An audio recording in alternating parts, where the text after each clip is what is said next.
ನಮಸ್ಕಾರ ಫ್ರೆಂಡ್ಸ್, ನಾನು ನಿಮ್ಮ ಡೂಆಕ್ಸ್ ಬ್ರೋ.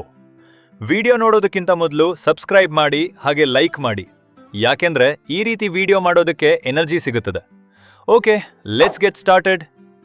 ಚಿಕ್ಕಪೇಟೆ ಅಂದ ತಕ್ಷಣ ನಮಗೆಲ್ಲ ನೆನಪಾಗೋದು ಕಡಿಮೆ ಬೆಲೆ ಮತ್ತು ಹೋಲ್ಸೇಲ್ ಮಾರ್ಕೆಟ್.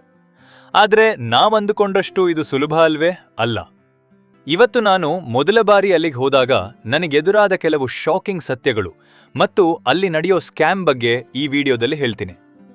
ನೀವು ಕಷ್ಟಪಟ್ಟು ಸಂಪಾದಿಸಿದ ಹಣ ಲಾಸ್ ಆಗಬಾರ್ದು ಅಂದ್ರೆ ಈ ವಿಡಿಯೋನ ಪೂರ್ತಿ ನೋಡಿ. ಫ್ರೆಂಡ್ಸ್, ಚಿಕ್ಕಪೇಟೆಯಲ್ಲಿ ಅತಿ ದೊಡ್ಡ ಮೋಸ ಅಂದ್ರೆ ಅದು ಈ ನಕಲಿ ಹೋಲ್ಸೇಲ್ ದರ. ನಾವೆಲ್ಲ ಏನೋ ದೊಡ್ಡ ಮಾರ್ಕೆಟ್ಗೆ ಬಂದಿದ್ದೀವಿ ಅಂತ ಅನ್ಕೊಂಡು ಅವ್ರು ಹೇಳಿದ ರೇಟೇ ಹೋಲ್ಸೇಲ್ ಇರಬೇಕು ಅಂತ ನಂಬಿಬಿಡ್ತೀವಿ. ಆದ್ರೆ ಅಸಲಿ ವಿಷಯ ಏನಂದ್ರೆ ಅಲ್ಲಿರೋ ಕೆಲವು ಅಂಗಡಿಗಳಲ್ಲಿ ಹೋಲ್ಸೇಲ್ ಅಂತ ಬೋರ್ಡ್ ಹಾಕಿರ್ತಾರೆ.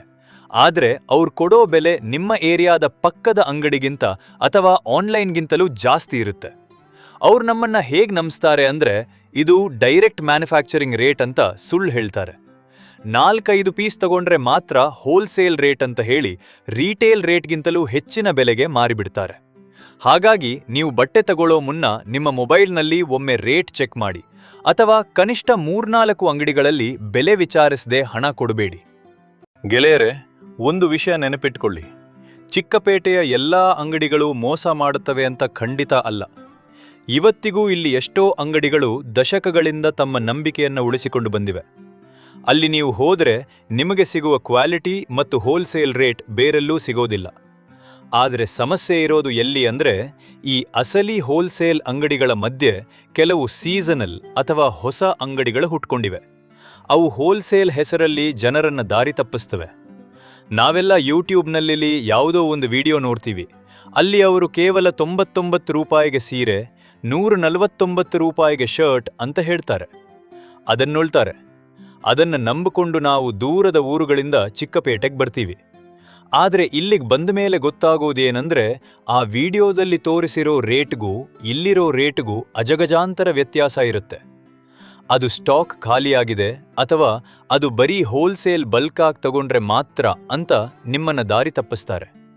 ವಿಡಿಯೋ ಮಾಡೋರು ಎಷ್ಟೋ ಸಲ ಕಮಿಷನ್ಗೋಸ್ಕರ ಅಥವಾ ಪ್ರಮೋಷನ್ಗೋಸ್ಕರ ಅತಿಶಯೋಕ್ತಿಯಾಗಿ ರೇಟ್ ಹೇಳ್ತಾರೆ. 10ರಲ್ಲಿ ಒಬ್ರು ಮಾತ್ರ ಪ್ರಾಮಾಣಿಕವಾಗಿ ವಿಡಿಯೋ ಮಾಡಿರ್ತಾರೆ.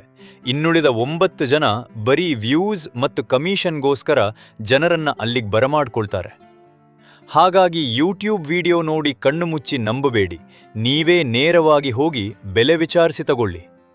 ಕೆಲವು ಯೂಟ್ಯೂಬ್ ವಿಡಿಯೋಗಳಲ್ಲಿ ನೀವು ಏನು ರೇಟ್ ನೋಡ್ತೀರೋ ಅದೇ ರೇಟ್ಗೆ 1 ರೂಪಾಯಿ ಕೂಡ ವ್ಯತ್ಯಾಸ ಇಲ್ಲದ ಹಾಗೆ ಬಟ್ಟೆ ಕೊಡುವಂತಹ ಜೆನ್ಯೂನ್ ಅಂಗಡಿಗಳು ಕೂಡ ಇವೆ. ಅಂತಹ ಅಂಗಡಿಗಳಲ್ಲಿ ವಿಡಿಯೋದಲ್ಲಿ ತೋರಿಸಿದ ಕ್ವಾಲಿಟಿ ಮತ್ತು ರೇಟ್ ಎರಡೂ ಸೇಮ್ ಇರುತ್ತೆ. Fixed rate.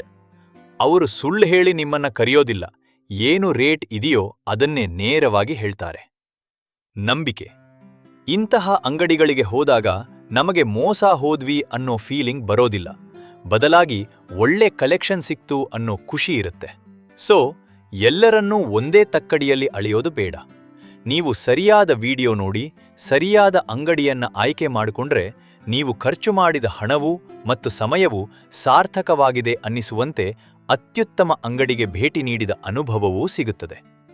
ಕೊನೆಯದಾಗಿ ನಾನು ಹೇಳೋದು ಇಷ್ಟೇ, ಚಿಕ್ಕಪೇಟೆಯಲ್ಲಿ ಮೋಸ ಮಾಡುವವರು ಎಷ್ಟು ಜನ ಇದ್ದಾರೋ ಅಷ್ಟೇ ಜನ ಪ್ರಾಮಾಣಿಕವಾಗಿ ವ್ಯಾಪಾರ ಮಾಡೋರು ಕೂಡ ಇದ್ದಾರೆ.